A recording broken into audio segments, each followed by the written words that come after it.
করছে। বাইরে এসে দেখলো কেউ নেই।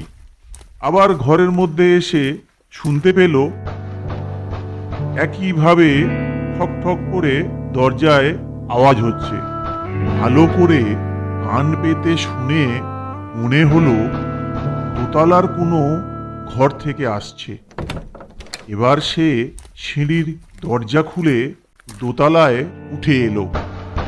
এবারে আওয়াজটা স্পষ্ট, কোণের ঘরের দরজা থেকে আওয়াজটা আসছে, কিন্তু ঘরের কাছাকাছি যেতেই আওয়াজটা বন্ধ হয়ে গেল।